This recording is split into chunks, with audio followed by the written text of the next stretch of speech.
Listening to Breakdown, Railroad Justice in a Railroad Town, a special podcast by the Atlanta Journal-Constitution. Visit our website, ajcbreakdown.com, for photos, video, and additional background.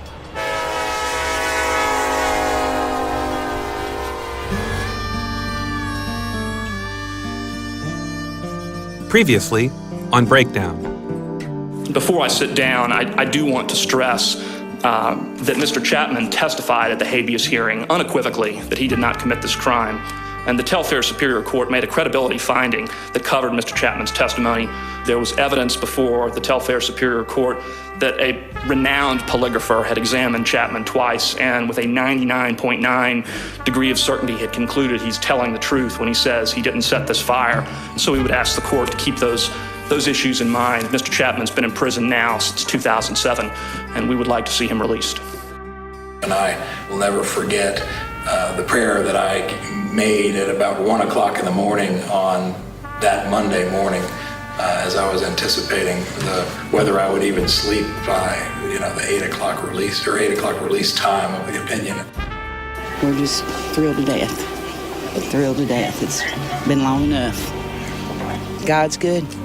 God, that's all I can say is God's good. They're excited. Thank you. I just thank God for grace, mercy, and freedom, and for the truth. 2 years ago, an Atlanta lawyer called me out of the blue, as Atlanta lawyers often do. Mike Kaplan said, "Bill, I've got this case." So I went to his office in Midtown Atlanta. We talked about his case for 2 straight hours. Kaplan then sent me thousands of pages of court documents, and I began reading and reading and reading. And I was hooked.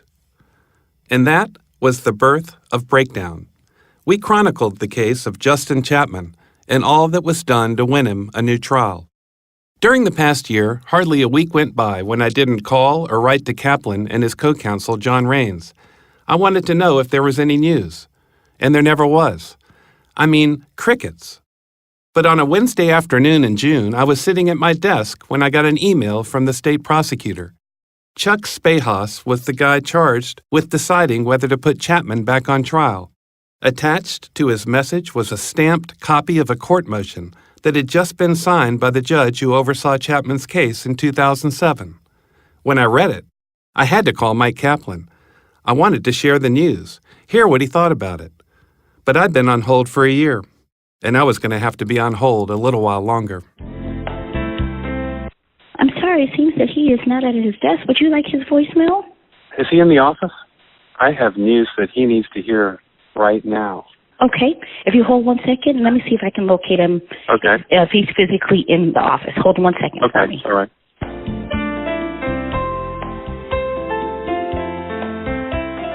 Thank you for holding. We'll be with you shortly. I waited for 1 minute and 10 seconds. Seemed like forever. Mr. Rankin, thank you for holding. I did locate him. He's actually in a meeting right now. Wow, he really needs to hear this. Okay. Hold 1 second for me, please. Okay. I was put on hold for another minute, and this time I was about to hang up. But then I realized, if Kaplan's in a meeting, he may not have heard the news by now. And I'm a newspaper guy. I love to break news. Finally. I'm going to transfer you 1 second. Thank you very much. Mike Kaplan. Mike, this is Bill Rankin. It turned out I was right. Kaplan hadn't heard. Hey, Bill, I'm just pulling up my email because I was in a meeting. It looks like they just filed an all pros. That is fantastic. That's just terrific. They did the right thing. Chapman's case had been designated nolle prosequi. I know what you're thinking. What in the hell is that? That means it's now time for another lesson in the law. Lawyers typically shorten nolle prosequi to null pros. The literal Latin translation of nolle prosequi is, okay, I'm out of here. No, actually, it means do not wish to pursue. So a null pros is a formal declaration by the prosecutor that he will no longer prosecute the case. Rather than an outright dismissal, a null pros gives the prosecutor a bit of wiggle room. It says, in effect, I'm not going ahead with this prosecution for now, And maybe not ever, but I might start over again if I find more evidence. Of course, in Chapman's case, much of the prosecution's evidence is now in tatters. I can't imagine that he will ever be tried for these crimes again. Welcome back to Breakdown. I'm Bill Rankin, legal affairs writer for the Atlanta Journal-Constitution. And this is our final podcast in the Justin Chapman saga. Okay, I told Kaplan the news, and now it was time for Kaplan to tell his client. Kaplan said he and John Raines got on the phone and called Chapman to break the news to him. But they had to leave a message. Twice. He finally called me back about an hour later, so we reached him late in the afternoon on Wednesday. I got Raines on the phone before I delivered the news because I wanted John to be a part of it. And the first thing that I learned was that Justin was on the top of a ladder working at a job site. And I said, Justin, you need to come down off that ladder. And he says, okay, I'm coming down. And he was obviously very anxious to hear the news. And we told him that the state had determined not to re-prosecute. That's about how Justin Chapman himself remembers it. And I have to tell you, this is the first time I've been able to interview Chapman at any length throughout this entire process. Here's what he had to say. I was ecstatic, overwhelmed. I started crying. It's surreal. It's very surreal. It's finally like I woke up from a 10-year nightmare and it's finally over with. After the state Supreme Court granted Chapman a new trial, he was released from state prison. But he wasn't free. He was returned to the Haralson County Jail, still facing murder and arson charges. The judge there granted him bond, and Chapman walked out of jail. But he was always hyper-aware that he could be headed right back if the prosecutors decided to try him again. It's been rough. The last year's been tough, and it's been rough always, knowing that this is hanging over your head, and at any moment, the freedom that I had could all go away. We'll hear a lot more from Justin Chapman later. He had a lot to say, and the freedom to say it. It's been a year since we recorded the last episode, so bear with me as I nail down the key points of the case. We'll throw in brief bits of audio to help jog your memory. June 20, 2006. Shortly after midnight, a drunken neighbor shows up on Justin Chapman's porch, saying Chapman called the neighbor's aunt a red-headed crack whore. Yeah, I know. I've included the phrase red-headed crack whore in every episode. The drunk guy's name was William Paul Chives. He called his brother and said, "Let's show these people what we do to people who mess with us Chives." Chapman responded by pulling out a pistol and beating Chives with it. I walked back into my yard and he kept on walking back into my yard, and I thought this dude's an idiot, so I began to beat him with the pistol. Chapman and his family leave the duplex, concerned that additional Chives might be on the way. About an hour later, about 3 a.m., Chapman's house burns. It's a duplex, and the elderly neighbor on the other side is killed. A fire that killed a 79-year-old woman is being called suspicious tonight. Flames broke out early this morning at the home in Bremen. Neighbors in that community say Alice Jackson was well known for her laughter and kindness. Chapman is soon charged with arson and murder in the death of Ms. Alice. He went to trial a year later and was represented by Jan Hankins. She was a state public defender with an impossible caseload. She didn't have time to prepare for the case. I ended up with cases, as I say, from Tifton to Tallapoosa. Tifton being at the south of the state of Georgia, Tallapoosa being at the Alabama border. The key testimony against Chapman came from Gary Allen Stroop, a neighbor who claimed he saw Chapman leaving the scene of the fire, and Joseph White, a jailhouse snitch. He claimed Chapman confessed the crime to him. Stroop and White both received a $5,000 reward for their testimony. That was not disclosed to the jury. Nobody offered them a deal. There wasn't any deal. There wasn't any money paid. There wasn't any reduction of sentence. There wasn't any coercion. They independently told the same story because it came out of the defendant's mouth. That's direct evidence of his guilt. The jury in the rural county deliberated for 40 minutes before finding Chapman guilty. Do you have a verdict in the case? State of Georgia versus Justin Wayne Chapman. Count 1, felony murder. We, the jury, find the defendant guilty this 29th day of June, 2007. Atlanta lawyer Finn Little takes over Chapman's case for the appeal. He phones in the motion for a new trial and botches the appeal. Chapman is doomed. Well, it's a disgrace. I mean, he didn't even read the transcript of the trial. This is a murder case. He just absolutely failed to do what a lawyer should do to prepare for a motion for new trial. Jan Hankins, who lost at trial, never believed Chapman was guilty. She kept looking for private lawyers who would take the case on and get him out. She finds Mike Kaplan and John Raines at an Atlanta law firm.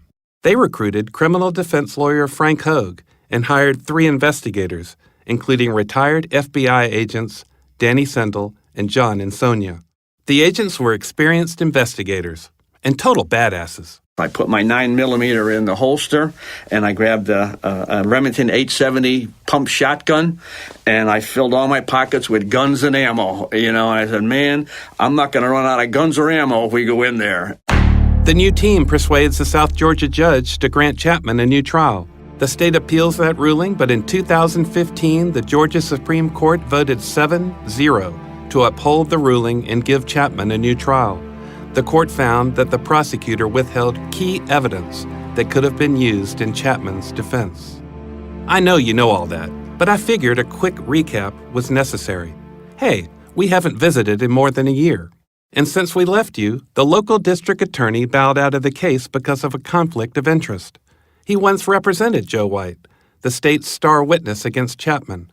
The case was then taken over by the Prosecuting Attorneys Council of Georgia. There's been an extensive amount of time put into it on our side to make sure we're not missing anything. Prosecuting Attorneys Council and my staff of attorneys have looked at every aspect of this and feel like we've adequately vetted it. As far as being a difficult decision, no, I believe it's the right decision not to retry this case based on the evidence that we have. That was Chuck Spahas, the council's executive director. He made the final call to null pros the case. He and his team wrote a 14-page brief in support of their decision not to proceed. Here are the highlights. As we said, Joseph White was the state's key witness. He said Chapman had confessed to him while the two were locked up in the county jail. Here's what White said on the stand. We had several conversations, and during one of the conversations, he told me that he did set the fire that killed the lady. At one point, he also said that he felt like he had done her a favor. So the focus of the prosecution was to find any evidence it could to corroborate that purported confession. At trial, prosecutor Charles Rooks called on Gary Allen Stroop, he of Stroop's Stoop, if you'll recall, who said he believed he saw Chapman walking away shortly before the fire broke out. That put him at the scene. We showed that it would have been all but impossible for Stroop to have been able to identify anyone at that distance in the dark. And Stroop's sister later testified that she was sitting on the front porch with Stroop that night. Here's what Peggy Lewis said. Did Mr. Stroop tell you that night that the person he saw was Mr. Chapman? No. He actually, when we were talking about it, he said he didn't think it was Justin Chapman. Stroop had also told police that the man he saw had long, wavy hair. Chapman, however, had a close-cropped, military-style haircut. Because Stroop died in 2012, it was impossible for the new prosecutors to ask him about these glaring contradictions. The prosecutors wrote, and I quote, "The case is now in a completely different posture, with the state unable to corroborate the testimony of Joseph White in any respect. Nowhere in those 14 pages did the state prosecutors ever implicate Chapman in the crime. In fact, the prosecutor said, Chapman had strong alibi testimony from 3 witnesses. One would be Brandy Hughes. She said Chapman and his family arrived at her house after 2 a.m. the night of the fire. She's also said she couldn't see how Chapman could have left her house in time to drive across town and set the duplex on fire. There are also Chapman's 2 sons. They said they were with their father all night. They even drove with him back to the duplex at 5 a.m. and discovered it had burned down. said the state's motion, and I quote, "There is no evidence that the state can produce to a jury that Chapman left the Hughes residence on a separate occasion earlier that morning." That's really strong stuff. The prosecution is saying, unless all these people are lying, there is no way Chapman could have set that fire. That's the prosecution saying this. The motion also made some observations that hadn't occurred to me. The first is whether Chapman confessed or felt responsible. As we told you before, Chapman was addicted to methamphetamine at the time. The prosecutors noted that Chapman had flammable chemicals in his apartment that could be used in making meth. They surmised that Chapman may have felt responsible for the fire in the mistaken belief that his chemicals caused it. But the state's motion notes that the lye and paint thinner belonging to Chapman were not consumed in the fire. They also noted that the fire did not start inside the house where the chemicals were kept. Arson investigators determined that the fire was started by an accelerant that was splashed on the front door. Chapman may have expressed remorse to a fellow inmate about Alice Jackson's death, but his chemicals were not responsible for it, the state's motion said. In other words, there's no case against him. There's nothing. Here's Chuck Spahas again. Obviously, there's been a good bit of investigation that's been conducted since the trial. We know a lot more now about this primary witness, Gary Allen Stroop, which would be absolutely necessary for the retrial of this case, and between the statements and comments of his sister and the other evidence we now know about him, all of that would be admissible. The reward money and all of that would be admissible. And Stroop's deceased, and I'm not willing to try this case on his prior testimony, given the fact that we know so much more about him and his testimony that would be admissible. Based on what we've got in front of us, I don't think I can corroborate any of these jailhouse statements, whatever, for lack of better description. So we stand on our order as submitted, and as far as we are concerned, this case is closed. I can't tell you definitively that Justin Chapman didn't set that fire, but I can tell you with certainty that the case against him was and is worthless, that the system broke down over and over again in its prosecution and appeal, and that he shouldn't have spent 8 years in prison. The motion submitted by Spahas said the state will continue to seek new evidence, which may result in a future prosecution. That doesn't mean they're going to be gathering evidence against Chapman again. It could be anybody. And I imagine they'll be a little bit more careful this time. So, if Chapman didn't do it, who did? At the trial 9 years ago, defense attorney Jan Hankins pointed the finger at the family of William Paul Chives, the guy who called his brother and said they needed to show what happens to people who mess with us Chives. And remember what I told you in an earlier episode. Chives and a cousin had set fire to a house in neighboring Carroll County just a few weeks before Alice Jackson died. They had been seeking revenge in that case. Also remember that Chives testified that he did not make a call from the jail that night after the brawl, but a local jailer has since testified that he did. I asked Justin Chapman about his prosecution and years in prison.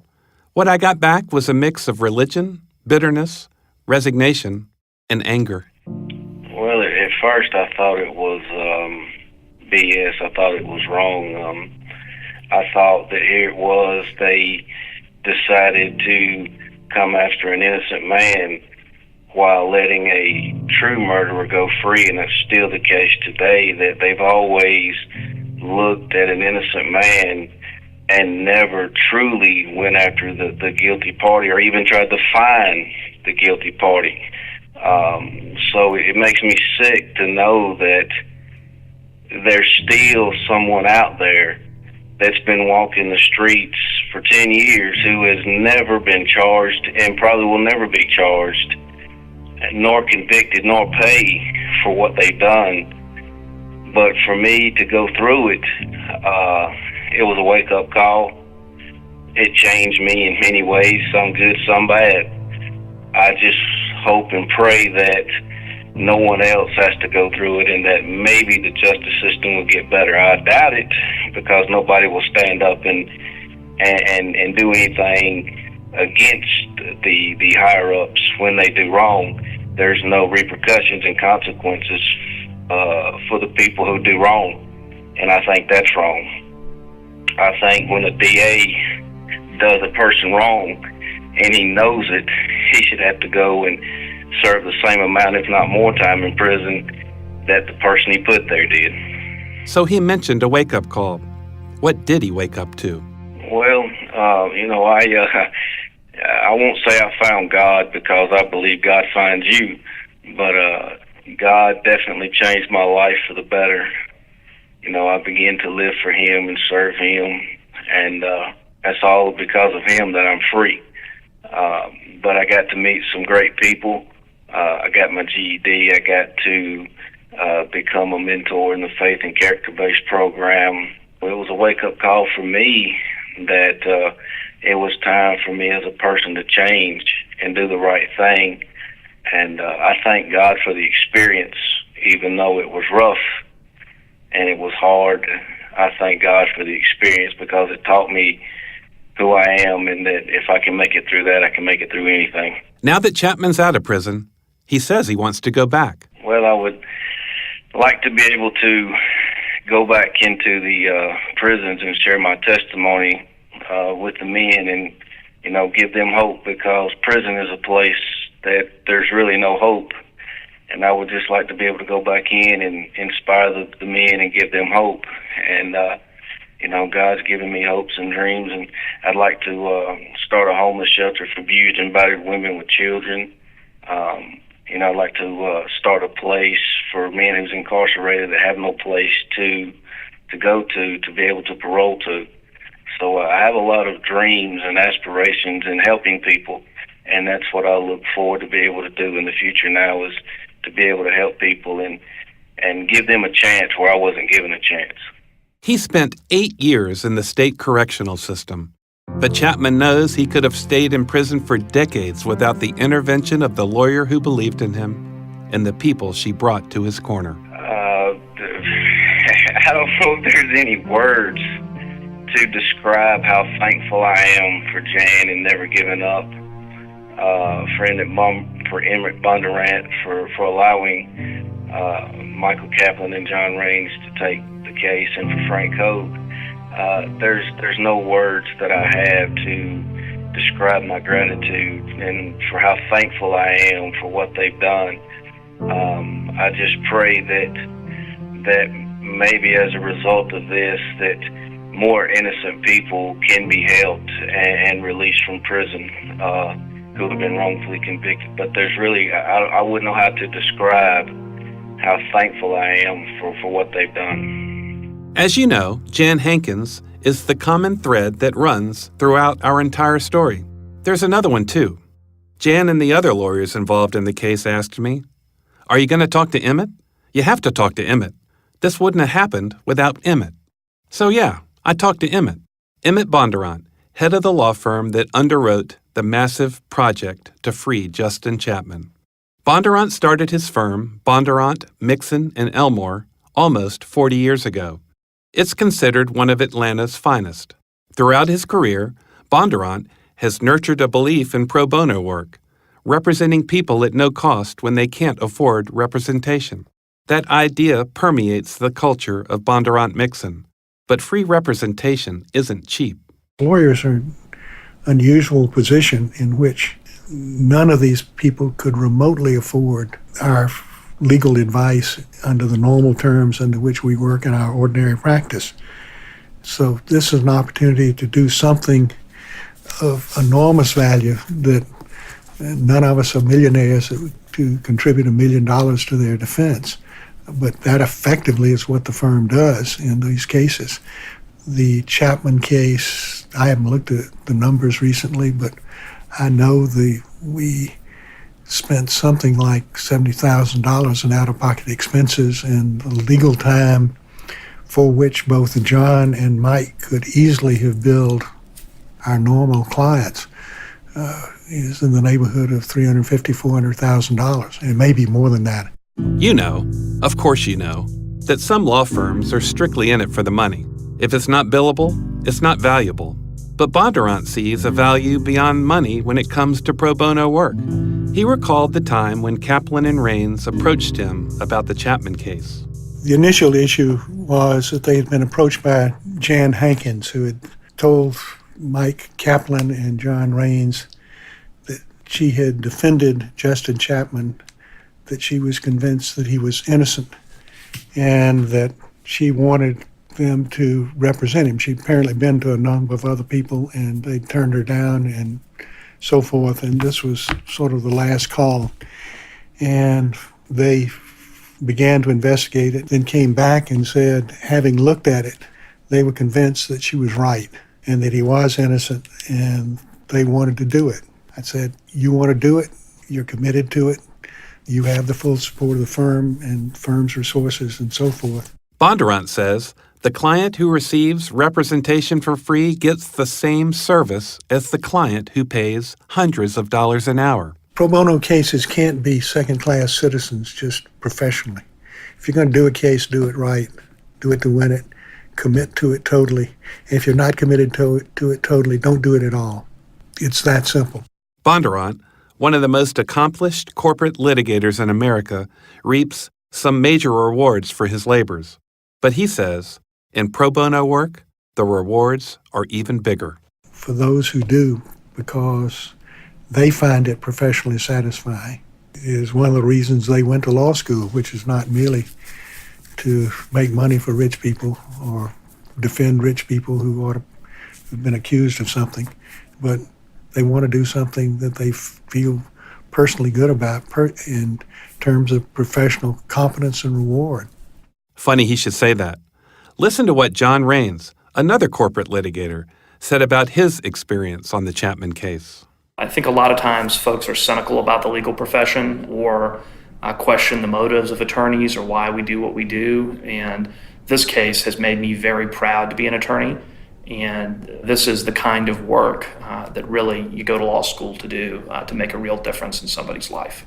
This case is by far the most meaningful one I've had an opportunity to represent a client in during my legal career, which is a little over 8 years now. Justin has been a model client. He has been cooperative and forthright in every conversation I've had with him. He is extraordinarily grateful and humble, very easy to deal with. It's been so moving and touching to get him this result, which I think he very much deserved. And I wish there was a way I could give him those 8 years back. But no one can give him those 8 years back. So, Justin Chapman has returned to the court system that treated him so poorly before. He filed suit.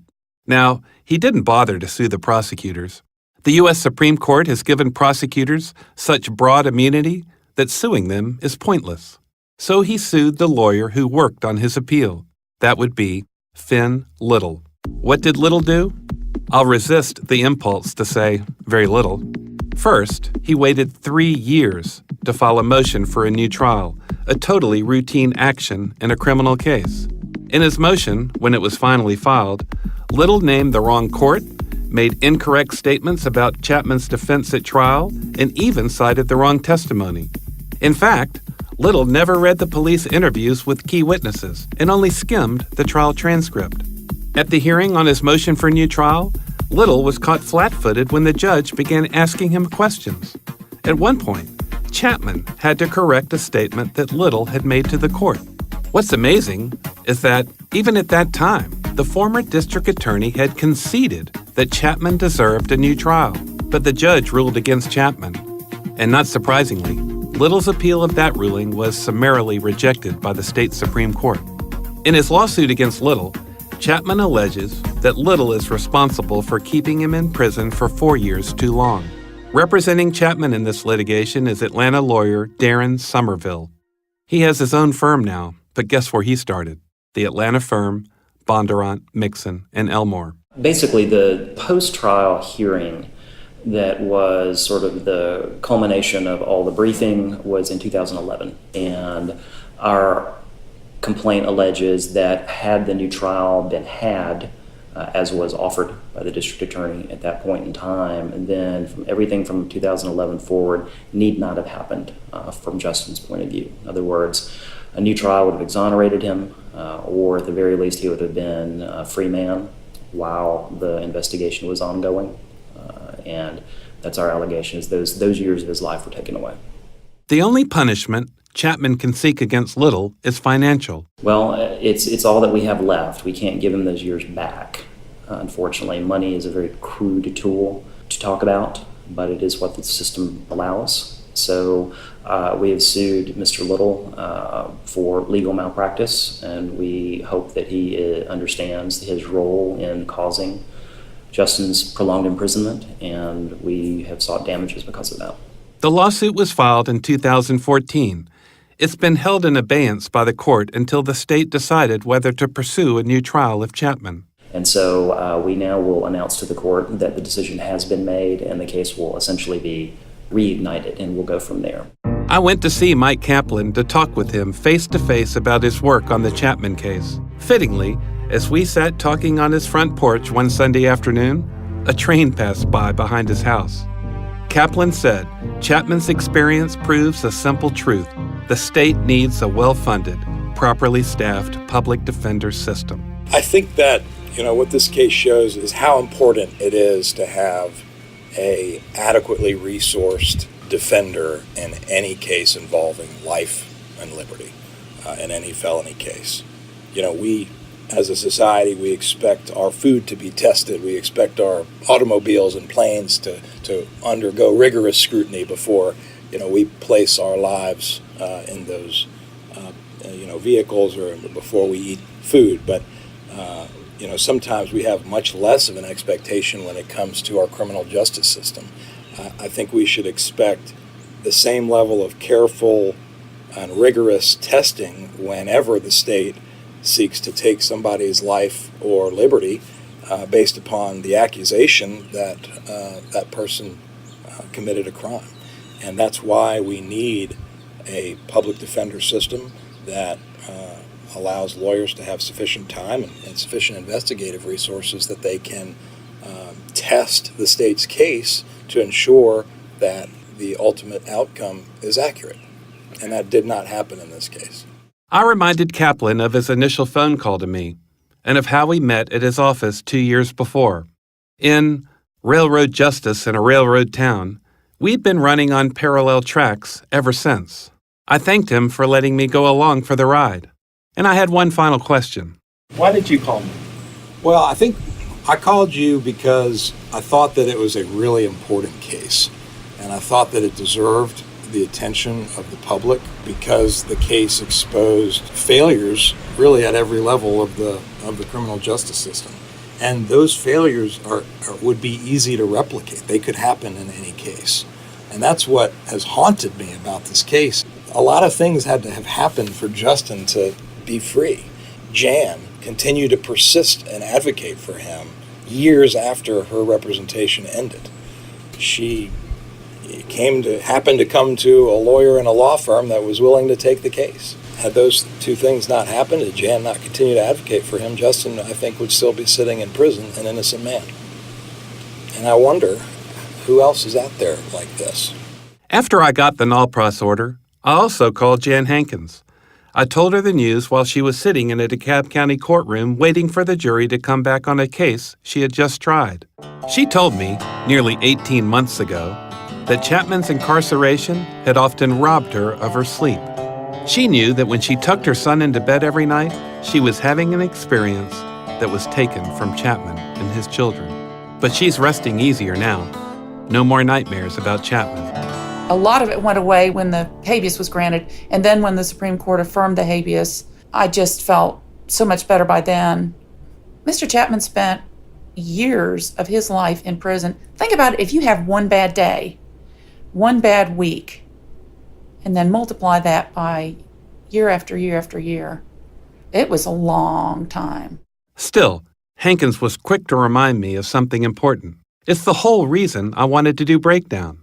The system failed, and it's still failing. The two sort of dampening effects in this whole case are that Mr. Chapman and his family have to put their lives back together. And then, of course, there's the population of Bremen, Georgia. The people that live there potentially have a murderer, an arsonist running around in their midst. That is a bit disquieting. Those are some sort of somber realities about this case. But in terms of it being over for Justin Chapman, I couldn't be more thrilled. Could not be more thrilled. This is a once-in-a-lifetime occurrence, and it's so thrilling to me that it worked out this way. After reading all those thousands of pages of documents that Mike Kaplan gave me 2 years ago, I felt certain that Justin Chapman had gotten a raw deal from Georgia's courts. Turns out, those very courts have now decided that was indeed the case. How many more raw deals are unfolding in the courts right now? How many more men and women have already fallen through the cracks? How many more Justin Chapmans are out there? Time to get back to work. Please go to AJC Breakdown for prior episodes of this podcast, photos of the cast of characters, a timeline, court documents, and bonus audio and video.